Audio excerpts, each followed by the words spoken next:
Students to this lecture, and we will continue our study of Sturm-Liouville systems in this video. So if you remember, we were talking about this sort of problem, right? L of y. So here L of y, we are going to define it like this, right? P of y prime whole prime plus q of y. Okay, that's our L of y. That is how you are defining L of y. Clear? Now the thing is this, as we have already talked about, this is an operator. For now we can just assume it to be C infinity of I. Okay, so the domain is C infinity of I and the range is C infinity of I. What do I mean by this? See, what I mean by this is it is taking a smooth function. This is we will call it an operator L, taking a smooth function and giving you back a smooth function. Yes, okay. Now the point is this, here we were assuming that this P, Q and S, all of these functions are smooth, right? And what we have seen is the theorem 1 in the last video, if you remember, we talked about it. So let's say you have two distinct eigenpair. What do I mean by this? That lambda k phi k and lambda L phi L. So basically this is your eigen value, right? And this is your eigen function. Okay, so lambda L phi L. Let's say you have two distinct pairs. So basically what do I mean? Lambda k and lambda L are not going to be same. Is it okay? So are distinct pair, distinct eigenpair. Okay, distinct eigenpair. So if you start with it, then you can say that what is the relation between phi k and phi L is that phi k and phi L are perpendicular to each other with respect to the weight S. Phi k and phi L are perpendicular. What I mean is orthonormal. Okay, so orthogonal, you can say, it's not an issue. Orthogonal, orthogonal with respect to the weight function S, S of x. Okay, so of course in I, which is AB.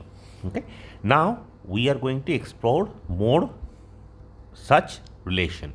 So first of all, what do we have? Two distinct eigenvalues, lambda L. So here we are assuming lambda k not equals to lambda L. Of course this assumption is there. So you have two the eigen functions. What is the relation between them? They are orthogonal. Yes. Now theorem 2, what we are going to do is we are going to talk about a little bit about a identity. So we will call it a Lagrange identity. Lagrange identity. Okay, so what is a Lagrange identity? Let's just understand this. So first of all, we are going to assume that y and z is in D of L. D of L, what do I mean by this? D of L is here, let me write it this way, this is the domain of L, domain of L. Okay, and in our case the domain of L is C infinity, which is C infinity I. Okay, but we can always write it as D of L. See, it does not have to be C infinity, can be C2 also. Yes, but for our case we are just assuming it is C infinity, so we can go with it. But generally speaking, you can write it like D of L. So if you have two functions y and z which is in D of L, then the following identity holds. Then the following identity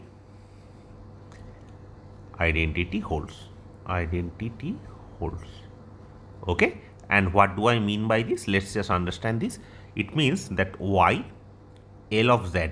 Okay, so basically L of y is this, right? Yes, so L of z is just y replaced with z. So y L of z minus z L of y. So this beautiful looking identity is true.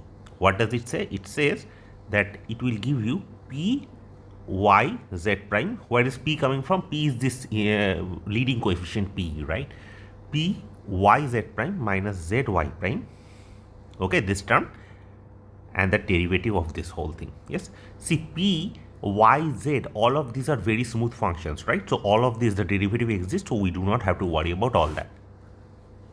Okay, So this is an identity. Essentially, what does the identity means? It means that a relation which holds for any function, essentially, in this sort of cases. Okay, and the proof is extremely simple. Of course, I want you to do it yourself, but just for the sake of it, I will just give you an idea of what exactly needs to be done. Nothing actually is there. It's just a simple calculation. But basically, what the proof says is this. You see, YL of Z minus ZL of Y. What is that going to be? It is essentially you have Y P Z prime whole prime plus Q Y Z, right? If you remember. So basically I'm just multiplying. See, L of Z is essentially this, replacing Y by Z, and then you are multiplying it by Y. So basically you have this. Again you have this particular term minus Z P Y prime whole prime minus Q Y Z. Is it okay? I think you have got this.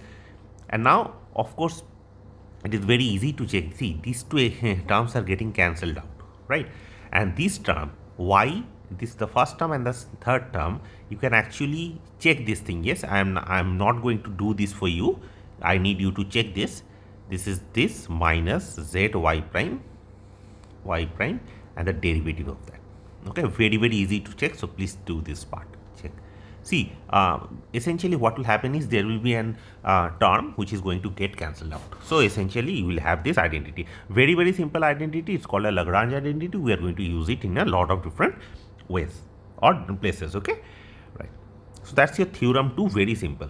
Okay, let's look at theorem 3 now. Theorem 3. So what do you have?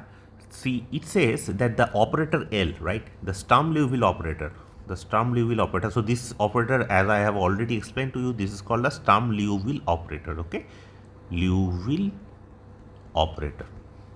What is it? This is the L. Okay, so L is self-adjoint. What do I mean by this? I will explain to you.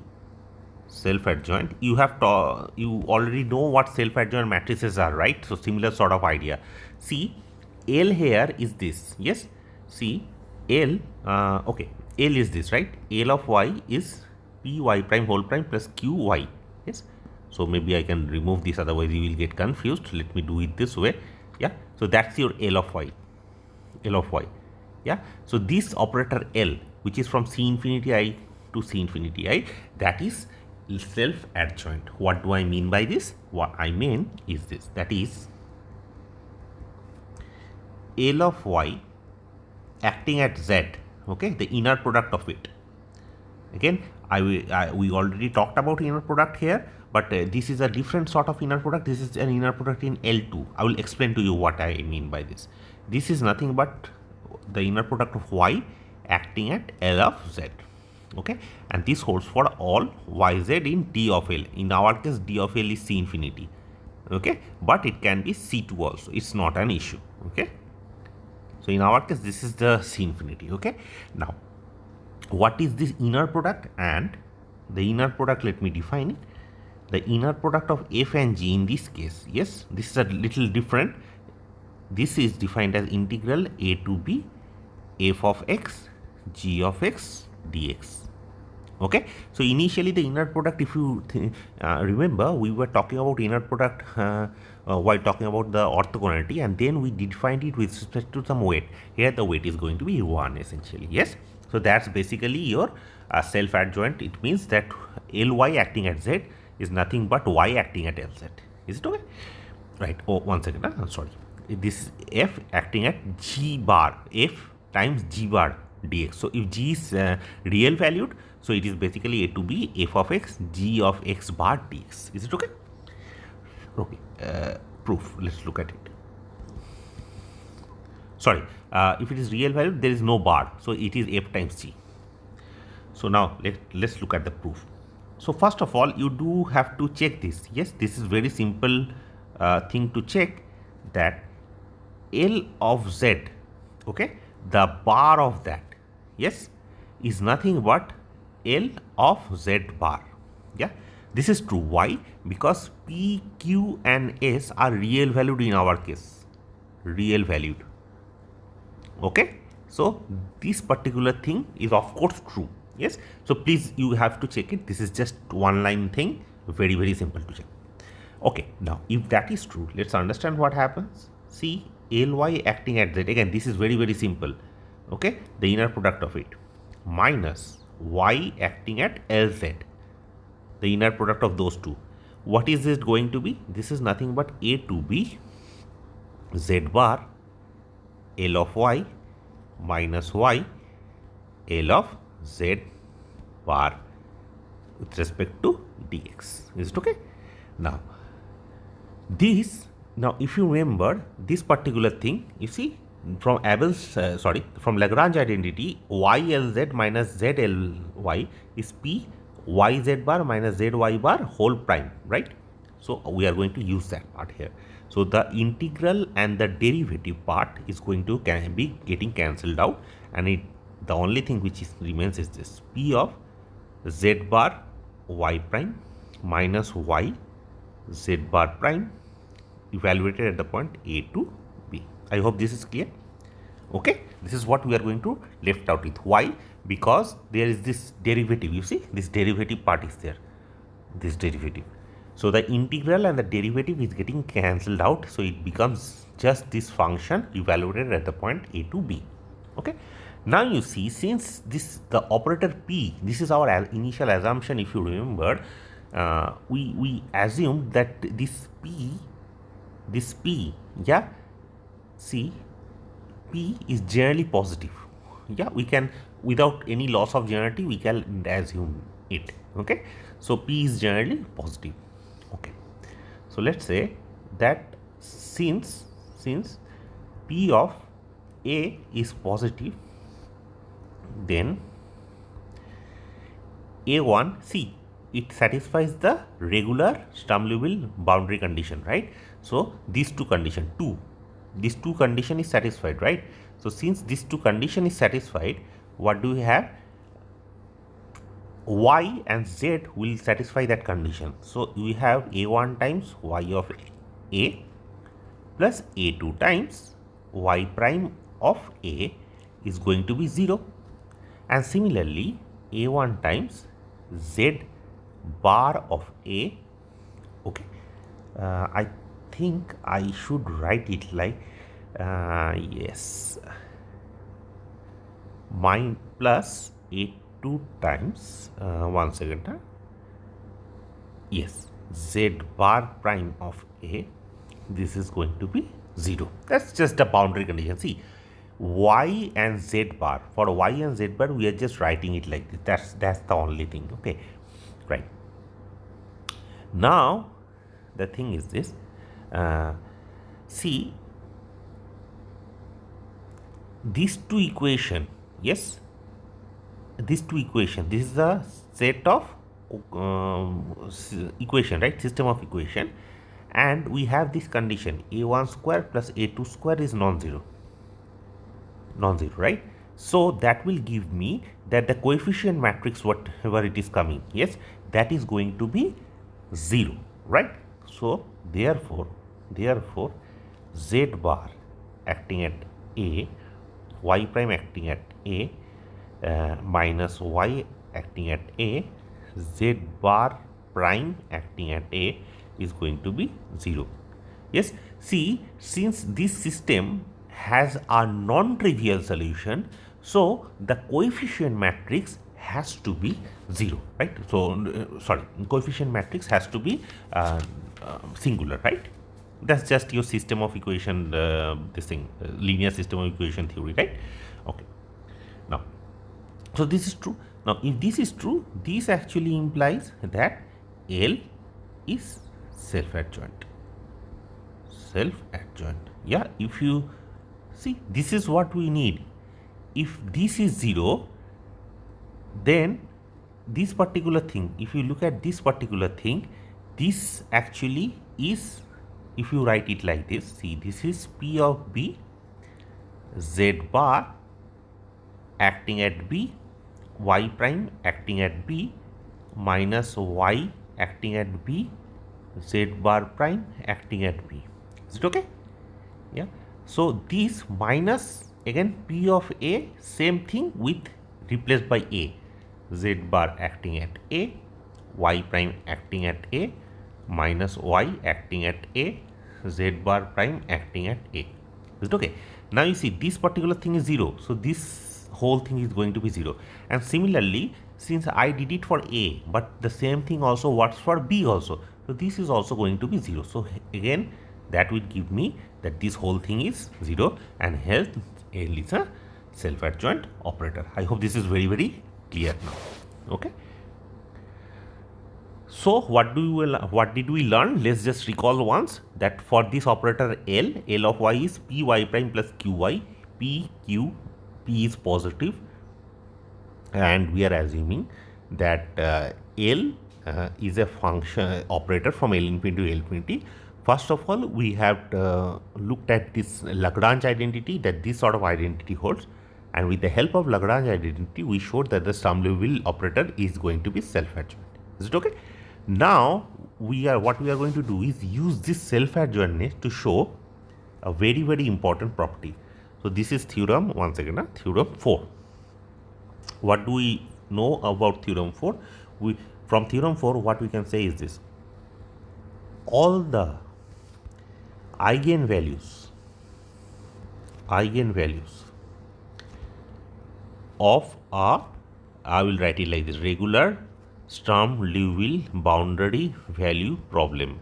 Yes, of course with Sx positive. This is our initial assumption also. Okay, so I do not have to write it, but still is real. If you remember, in the first lecture of Sturm-Liouville problems, we worked out a exercise, right? And in that exercise, we were talking about when is there a eigenvalue. But we checked that for positive eigenvalue, negative eigenvalue, and zero eigenvalue. But we did not check for a complex eigenvalue. This is the reason. Because all you need to see is if the system is a regular Sturm-Liouville boundary value problem or not. If it is, then you can say that all the eigenvalues are going to be real. Okay. So let's look at the proof of this thing. The proof is very, very simple again, using the theorem 3. Okay, that it is going to be self-adjoint. So let's say that lambda and y, okay, and this is an eigenpair. Is any eigenpair? I don't care. Some eigenpair is any eigenpair. Okay, let's start with that.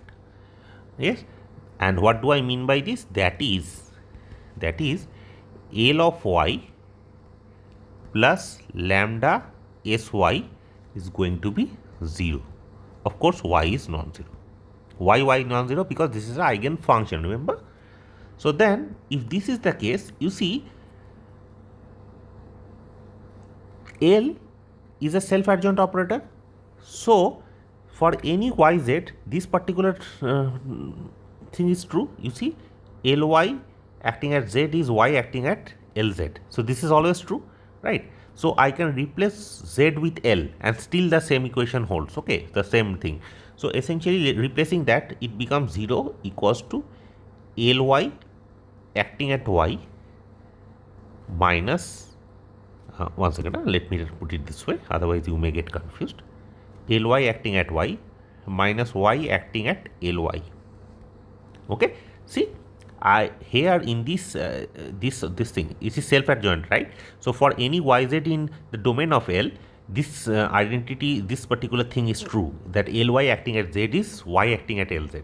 So I am just replacing z with y here, and so that will give me that this particular thing minus this particular thing is going to be 0, right? See, and then that will actually imply that lambda minus lambda bar, okay, A to B s of x y x square dx. This actually will give me this particular property, right? See, let's say that lambda y is an eigenpair. If there are complex eigenvalue, okay, if lambda is complex, then lambda bar is also going to be there, right? Okay, so if that is the case, then this thing is true even if you replace lambda with lambda bar. Is it okay? Yes. Okay, so we will replace that and we'll put it together. So basically in this case Ly acting at y minus y acting at Ly will look like this. Okay. Now you see S is given to be positive. Since S is given to be positive and y is non-zero, okay, that will imply that this particular thing has to be equals to 0. So that will imply lambda has to be equals to lambda bar. That will imply that eigenvalue lambda is real. I hope this is clear. Okay, if it is not clear, again let me explain again what we are doing. Let's say that we start with an eigenpair lambda y. Is it okay? And for all purposes, what we are going to do is this: if Ly is an eigenpair, this thing is true. L of y plus lambda sy equals to 0. Is it okay? Now the thing is this: you see, also if lambda is going to be, so see, initially we are not assuming that lambda is real or not. It can be any lambda is in C essentially. Here when we are assuming lambda is in C, so in this case Ly plus lambda sy is going to be 0. And similarly we can also say that L of y, so if lambda in C satisfies this equation, lambda bar will satisfy L of y plus lambda S of y bar. This particular thing, if you do, that is going to be 0 also.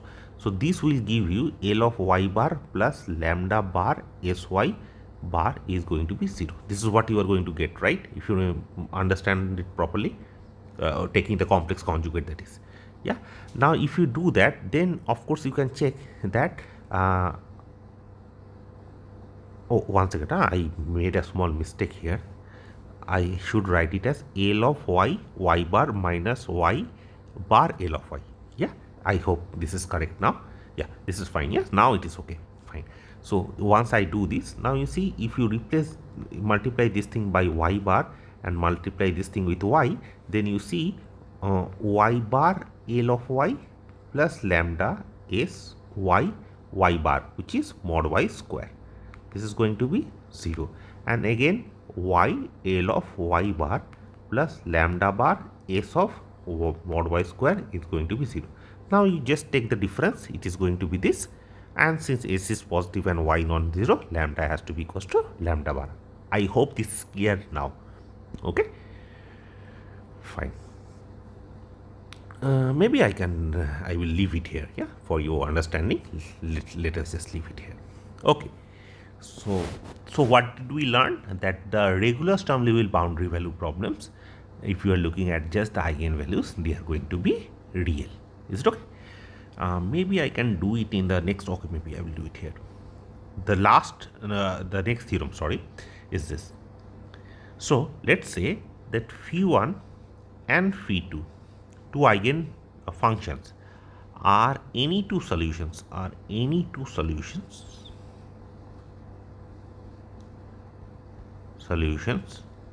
of Ly plus lambda sy equals to 0. Okay, in I, any two solutions. So maybe I can put it this way. This is different. Clear? Okay. Then what we can say is this: what is the relation between phi1 and phi2? P of x. Okay, the P of x is the leading coefficient, if you remember. The Wronskian at the point x of phi1 and phi2, this is always going to be a constant. Okay, this is a very, very important property. This, what do I mean? This is what do I mean by this? This is basically the Wronskian of phi1 and phi2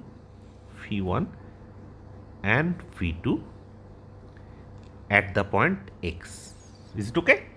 Yes. And if you remember, what is Wronskian of phi1 and phi2 at the point x? The definition is this: it is phi1 phi2 prime minus phi2 phi1 prime acting at the point x. That's just the definition. Okay. So what we know is this. Let's say if you fix a lambda, yeah, and you have two solutions. We do not care what is the relation between phi1 and phi2. Any two solutions, phi1 and phi2 corresponding to lambda. So think of it like this: lambda phi1 and lambda phi2 is basically eigenpairs. Okay, we don't care about what is phi1 and phi2 in this case. Any two phi1 phi2. What we can say is this, that the Wronskian p, of course p part is there, p of x times the Wronskian of phi1 phi2 at the point x is going to be constant, and this holds for all x in AB. Yeah, I hope this is clear. Now let's look at the proof of this thing. Again, this is very simple proof. Yeah, proof. See, if this is true, then p phi1 prime plus q plus lambda s1 acting at phi1 is going to be 0, and similarly p phi2 prime plus q plus lambda s,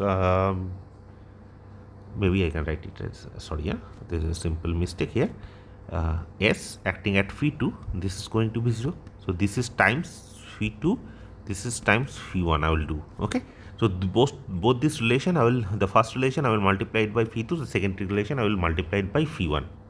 So if I do that, you see what I am going to get is this: phi1 p phi2 prime minus phi2 p phi1 prime. This is going to be sorry, yeah, by mistake I put it here. This is going to be 0.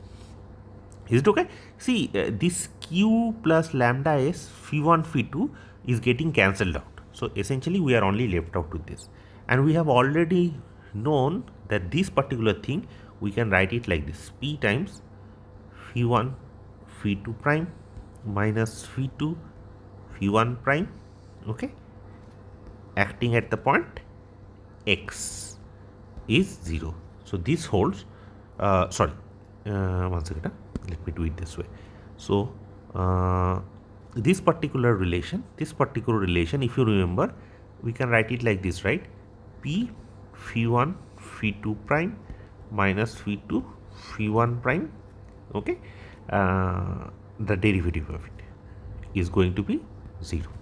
Okay, now if this is true, then we can integrate it between a to b. So maybe I can write it again, so it becomes more clear here.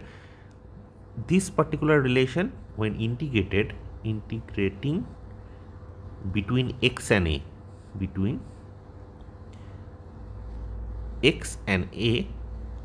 gives p of x phi1 of x phi2 prime at the point x minus phi2 at the point x phi1 prime at the point x.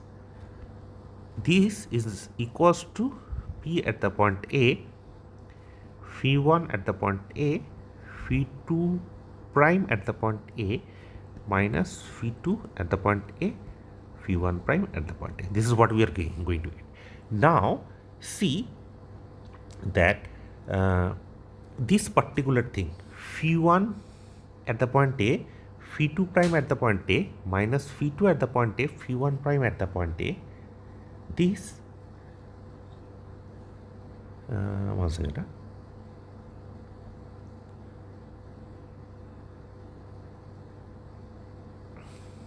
yes, okay, so this is nothing,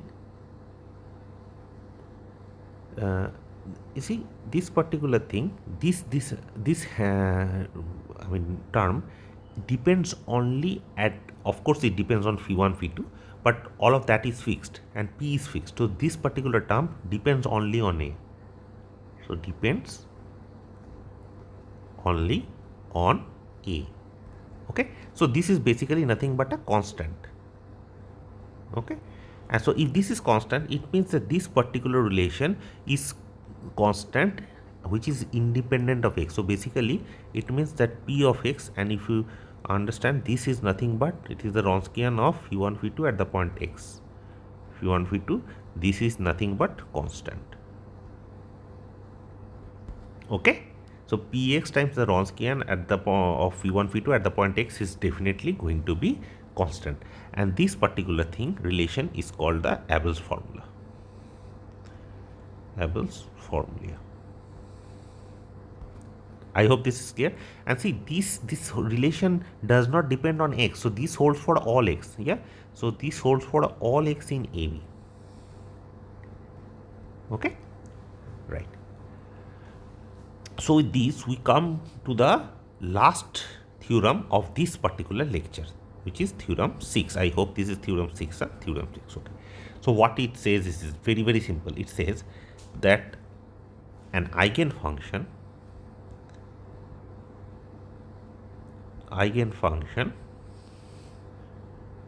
of a regular Sturm-Liouville boundary value problem, okay, is unique except for a constant factor.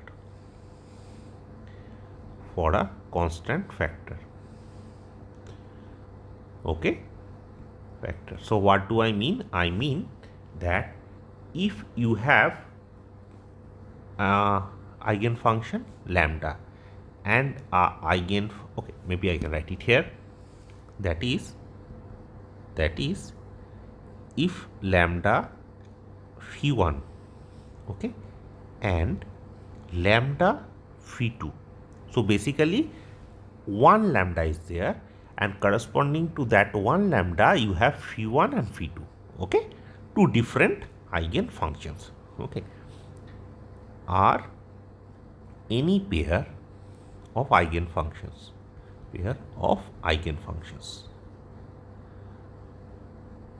If this is the case, then what we can say is phi1 is equals to c times phi2. That is, they are linearly dependent. Yes, I hope this is clear. So basically what I am saying is this. See, if you remember the first theorem, what it is saying is this: two distinct eigenfunctions and the eigenvalues two distinct eigenvalues and the eigenfunctions corresponding to them are orthogonal with respect to the weight function. This theorem says that the eigenfunction, the eigenvalue is essentially same, lambda, but you have two different eigenfunctions corresponding to the same eigenvalue. If that happens, then those eigenfunctions are nothing but linearly dependent. Okay, so a little different. So how do you prove something like this? Let's look at the proof of it.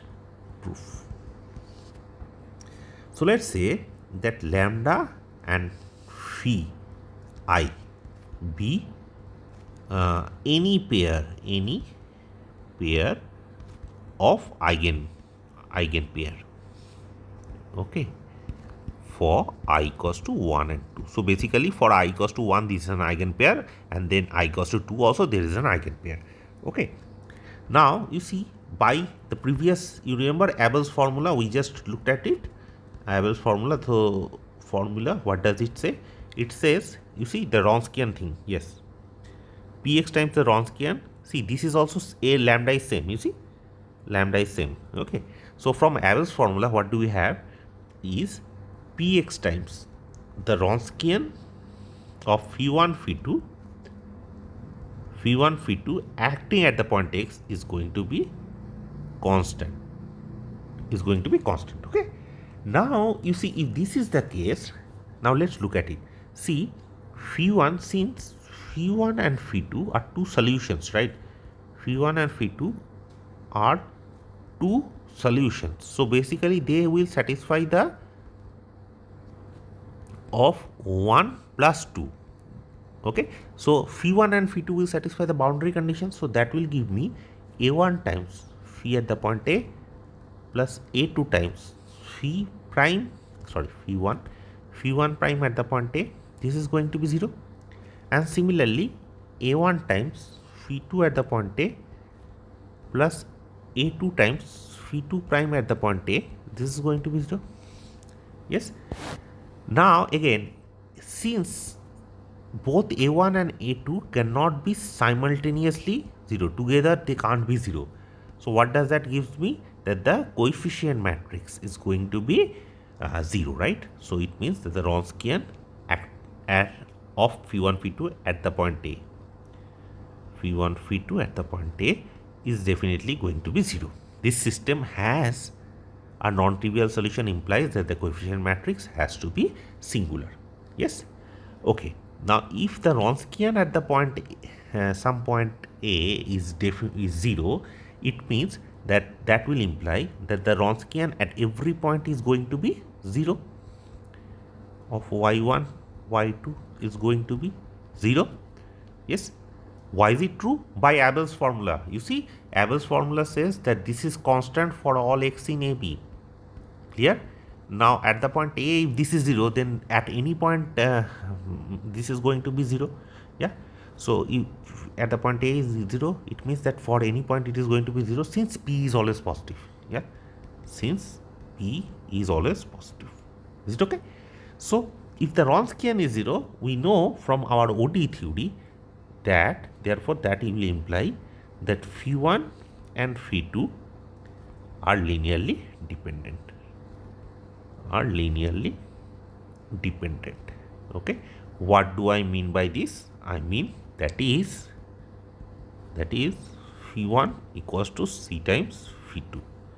Is it okay? For some constant c.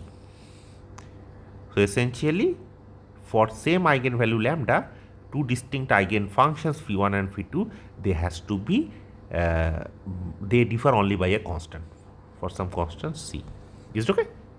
So with this, I am going to end this video. In the next video, we are going to explore more about regular Sturm-Liouville boundary value problem.